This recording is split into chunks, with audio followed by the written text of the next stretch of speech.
Bismillahirrahmanirrahim. Assalamualaikum warahmatullahi wabarakatuh.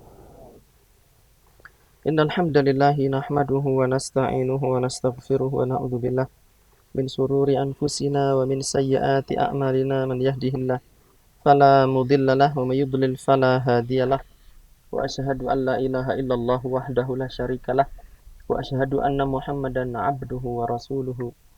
Pada kesempatan kali ini kita akan mendengarkan pengajian singkat ya, pesing. Pengajian singkat tentang merawat titipan Allah Subhanahu wa taala. Merawat amanah Allah Subhanahu wa taala. Allah itu mengamanahkan banyak hal kepada kita, mengamanahkan, menitipkan kepada kita anak, istri, orang tua, kemudian harta, kemudian ilmu, kemudian jabatan, kemudian rizki. Karena yang namanya rezeki itu bukan hanya berupa harta. Termasuk rezeki adalah keinginan untuk menuntut ilmu. Dari sekian banyak titipan Allah Subhanahu wa taala kepada kita, yang paling berharga adalah titipan yang berupa tauhid, yang berupa akidah. Allah Subhanahu wa taala mengatakan, "Wala tamutunna illa wa antum muslimun."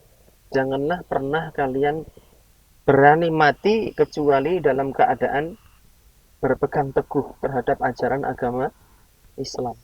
Yaitu hal yang membuat kita masuk Islam itu bukan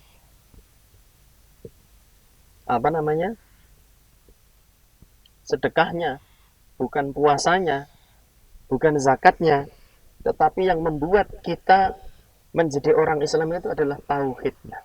La ilaha illallah Muhammadun Rasulullah sallallahu alaihi wasallam.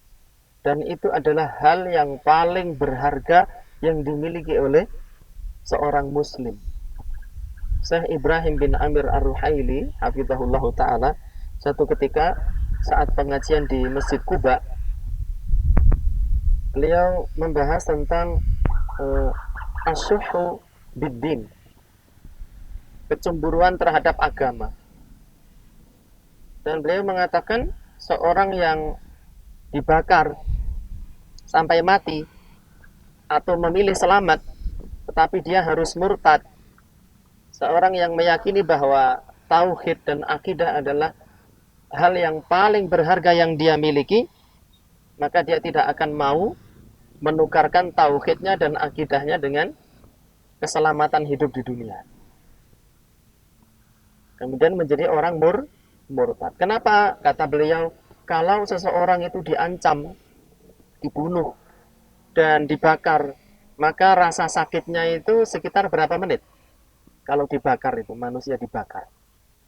Berapa menit sakitnya? Ya tergantung suhunya ya, bakarnya pakai korek api, apa pakai kompor, atau pakai api yang besar. Taruhlah 20 menit atau setengah jam rasa sakit itu. Kemudian dia akan mati. Setelah itu dia tidak merasakan sakit apa-apa, dan dia masuk ke dalam surga, mendapatkan kebahagiaan yang kekal abadi selama-lamanya. Tapi kalau dia takut terhadap kematian, dia kemudian murtad, meninggalkan tauhid, meninggalkan akidah, di sisi lain dia selamat di dunia ini, tetapi di akhirat dia akan kekal abadi masuk ke dalam neraka.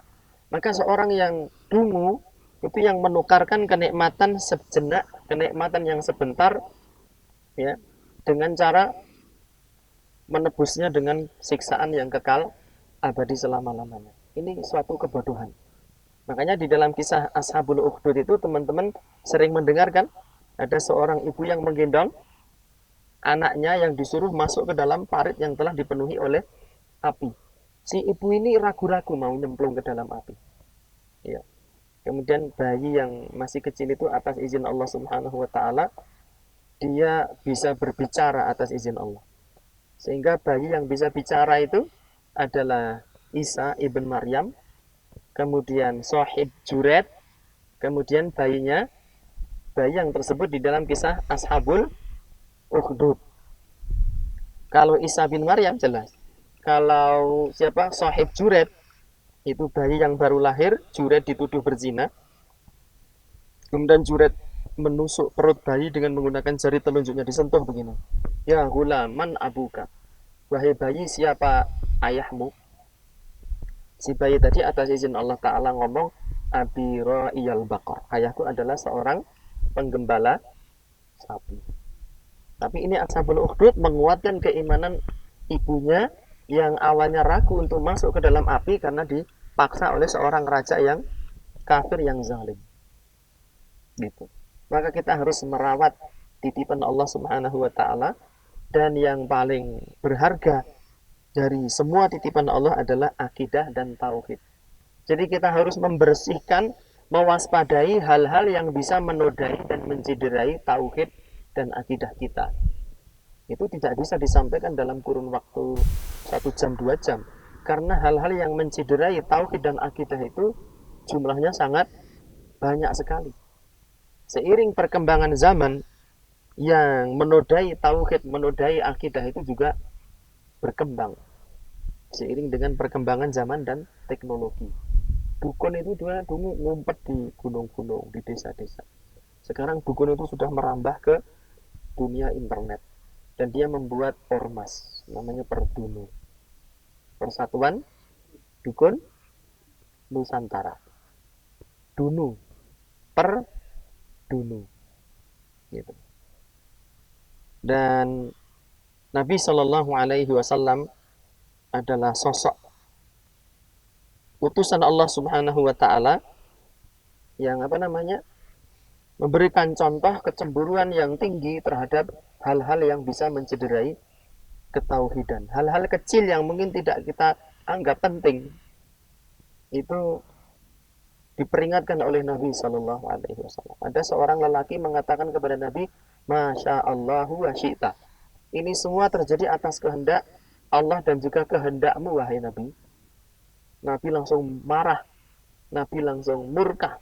Padahal hanya satu kalimat saja, Masya Allahu wa syi'ta. Tapi kalimat itu mengandung unsur kesyirikan yang bisa menciderai tauhid seseorang. Nabi tidak membiarkannya. Karena kalau dibiarkan, ya tauhid seseorang rusak, dan efeknya itu di akhirat dia akan menjadi orang yang celaka. Nabi melarang ucapan itu dan memberikan opsi, kalau engkau harus mengatakan, katakanlah Masya Allahu thumma sya'a fulan. Ini terjadi atas kehendakmu dan juga kemudian kehendaknya si fulan. Gitu. Hal-hal kecil yang dianggap sepele oleh manusia, saat dia bisa menodai prinsip akidah dan prinsip tauhid, maka pasti Nabi akan memberikan Memberikan peringatan. Ada seorang lelaki, ya, dalam satu riwayat mengenakan gelang. Nabi langsung bertanya, apa ini? Kata dia, minal wahinah. Ini adalah gelang yang aku kenakan untuk mengantisipasi sakit al-wahinah, yaitu menyebabkan kelemahan pada diri seseorang. Nabi murka dan mengatakan, inziha, buanglah gelang ini. Itu halqatun min sufrin, gelang yang terbuat dari kuningan. Buanglah gelang ini, ya, fa innaha la taziduka illa dha'fa, dia tidak menambahi kecuali kelemahan. Fa wallahi law mitta wa hiya 'alaika ma aflahta abada. Demi Allah, kalau gelang ini ada di tanganmu, kemudian kamu mati dalam keadaan belum bertaubat, maka engkau tidak akan beruntung selama-lamanya. Meskipun terkadang sahabat itu tidak benar-benar meyakini benda itu memiliki khasiat, ya, yang bisa menimbulkan manfaat dan madarat. Tapi kalau hal tersebut bisa mengarahkan, bisa menggiring satu saat kelak, karena yang namanya setan itu visioner. Saat kita membaca tafsir Ibnu Katsir misalnya, sebab yang menjadi perkara munculnya kesyirikan pertama di muka bumi itu adalah karena orang-orang suka menggambar orang-orang soleh, kemudian membuat replikanya, membuat patung. Dalam rangka apa? Mengingat jasa baik orang-orang yang soleh. Lalu generasi pembuat gambar, generasi pembuat patung, meninggal dunia, barulah setan mengatakan, ya kamu kalau berdoa di patung ini akan lebih mujarab dan mustajab. Belum disembah.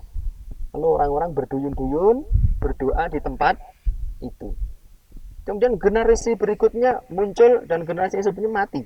Baru mereka kemudian mengkultuskan si patung. Maka hal-hal yang bisa mengarahkan kepada kesyirikan meskipun saat ini belum terjadi, misalnya antum menyimpan benda-benda yang berbau klenik, berbau khurafat seperti jimat, tapi saya menyimpannya itu nggak ada keyakinan apa-apa kok Ustaz.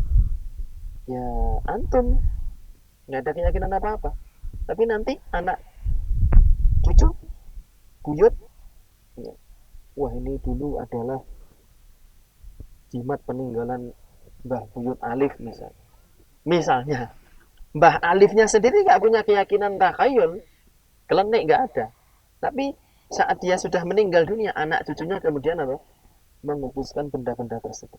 Yang seperti itu hendaknya dihindari.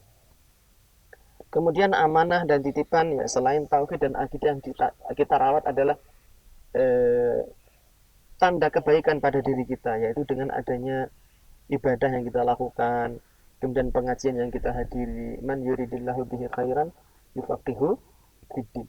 Barang siapa dikehendaki oleh Allah kebaikan pada dirinya, dia akan difahamkan dalam urusan agama. Kalau saat ini kita ini menjadi orang yang sudah mau melakukan sholat 5 waktu, ya mari kita jaga amanah ini. Wa'bud rabbaka hatta ya'tiyakal yakin. Beribadahlah kepada Tuhanmu sampai kematian datang menjemputmu. Gitu. Ya. Senantiasa meminta istiqomah. Allahumma a'inni ala dzikrika wa syukrika wa husni ibadatika. Ya Allah, tolonglah aku untuk senantiasa bersyukur kepadamu, beribadah kepadamu. Gitu. Anak istri kita diajak, diingatkan. Kalau punya murid di sekolah, diajak, diingatkan untuk senantiasa beribadah kepada Allah Ta'ala. Ada nggak orang yang awalnya itu rajin ibadah, kemudian nggak pernah ibadah sama sekali? Ada nggak? Kenapa? Karena dia tidak merawat titipan Allah Subhanahu Wa Ta'ala dan mulai meremehkan peribadahan itu sendiri. Ah, nggak apa-apalah, nggak sholat, nggak apa-apalah, nggak sholat sekali, 2 kali, 3 kali. Kemudian dia meninggalkan peribadahan itu sama sama sekali. Terkadang kita ini marah kalau anak tidak belajar, tidak mengerjakan PR dari sekolahan, PR matematika, PR fisika. Tapi kita tidak pernah marah kalau anak kita tidak sholat. Kita tidak marah kalau anak kita babar belas tidak pernah baca Quran. Ini satu bentuk meremehkan titipan Allah Subhanahu wa taala. Kullukum ra'in wa kullukum mas'ulun an ra'iyatihi. Masing-masing kalian adalah pemimpin dan masing-masing kalian kelak akan dimintai pertanggungjawaban atas orang-orang yang dia pimpin. Nah, satu hal yang berkaitan erat dengan menjaga ibadah ini adalah menjaga kesehatan yang Allah berikan kepada kita. Alhamdulillah pagi hari ini kita datang ke tempat ini dalam keadaan sehat semua. Ada yang sakit nggak? Nggak ada. Alhamdulillah. Kesehatan itu kata para bijak ya, dia adalah tajun ala ru'usil asiha la yaraha illa ba'da sukutiha. Kesehatan itu mahkota yang menempel di atas kepala orang-orang yang sehat.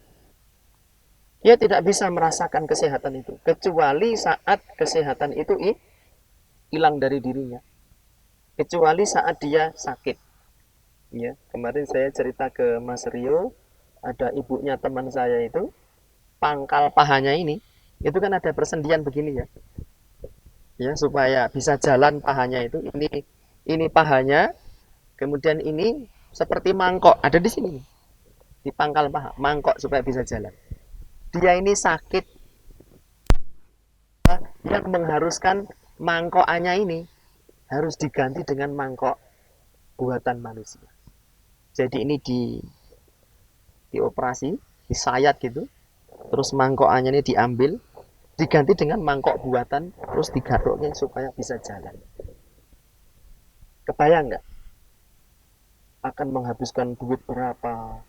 Kemudian mau ke toilet nggak bisa, berpindah tempat nggak bisa, lumpuh selama bertahun-tahun. Ya. Kalau kita membayangkan ada salah satu anggota keluarga kita, yakin antum nggak bisa datang ke sini. karena harus menunggu. Yang awalnya bisa ibadah jadi tidak bisa, yang awalnya kerja jadi nggak bisa, yang awalnya ngaji jadi nggak bisa ngaji. Kenapa? Karena nikmat sehatnya diambil oleh Allah Subhanahu wa Ta'ala. Maka nikmat sehat yang Allah berikan kepada kita ini juga harus dirawat. Niatnya apa? Supaya kita bisa beribadah kepada Allah Ta'ala. Dengan cara apa kata penulis kitab? Al-barakah fi fadli sa'yi wal harakah. Al-barakah fi fadli sa'yi wal harakah. Disebutkan Nabi itu orang yang paling banyak berjalan di muka bumi. Sejak kecil beliau jalan, menggembalakan kambing di bukit-bukit kota Mekah. Kemudian berdagang, ikut kepada pamannya. Kemudian saat remaja pun juga dagang, ya, ikut Khadijah. Kemudian berhijrah dari Mekah menuju Madinah. Kemudian beliau masih mendaki Gunung Uhud, terkadang bersama para sahabat. Jadi Nabi itu manusia yang paling banyak berjalan dan beliau sering memotivasi umatnya untuk berjalan. Contoh ke masjid itu sunnahnya itu lebih baik berjalan. Contoh lagi saat Jumatan kemarin saya bacakan hadisnya, man ghasala wa ghtasala yaumal jum'ah wa bakara wa btakara wa masya wa lam yarkab. Barang siapa mandi di hari Jumat, bersegera menuju berjalan kaki. Syaratnya jalan kaki. Kenapa? Karena di dalam aktivitas jalan itu ada upaya untuk menjaga kesehatan. Jadi saya menasihati diri saya sendiri dan juga para jamaah sekalian untuk menjaga kesehatan ya, makannya dijaga. Dan saya kasih bocoran ya, dan sebagian teman-teman juga sudah tahu, ada satu pohon yang oleh WHO itu dijuluki sebagai the miracle of tree, yaitu pohon ajaib. Sebagian menyebutnya superfood, makanan yang sangat super karena mengandung banyak gizi, nutrisi, vitamin yang sangat banyak. Gitu. Yaitu apa? Ada yang tahu nggak?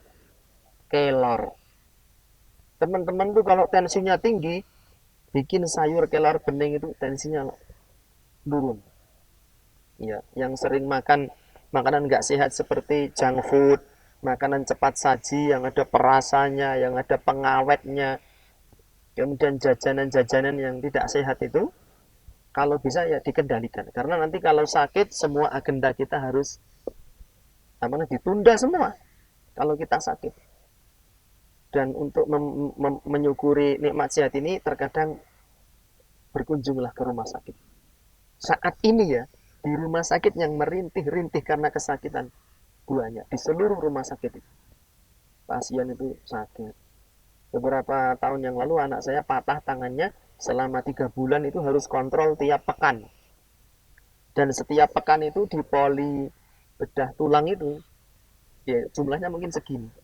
Ini isinya tulang patah semua. Yang di sini patah, yang di paha patah, yang di betis patah. Bahkan ada kaki itu patah itu sampai 3. Tel. Misalnya ini kaki misalnya. Kenyataannya ini kan apa? Tangan ini. Sebagai bentuk contoh. Ini kaki. Patahnya itu 3. Tel. Sehingga ketika dioperasi, kaki itu nggak kuat menahan berat tubuh. Maka dipasang pen satu. Pen itu kayak plat gitu ya. Terus dibur, terus dikasih baut. Baut gitu beneran. Pakai kunci pas gitu. 1, 2, 3. Terus tulangnya ini karena kan belum nyambung ya. Dia dikasih seperti penyangga. Tembus ke sini. 1, 2, 3. Terus di luar dikasih besi begini.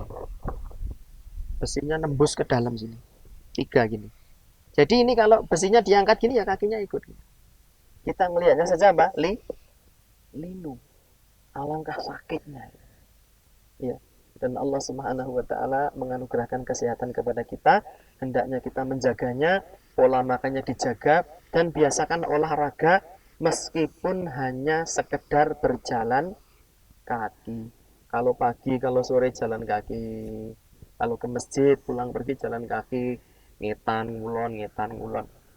Ya, nggak harus naik gunung, nggak harus jogging, nggak harus renang. Olahraga yang paling mudah, paling sederhana itu adalah berjalan kaki. Kemudian mengkonsumsi makanan-makanan yang sehat, yang bisa mencukupi kebutuhan apa namanya gizi vitamin yang kita butuhkan.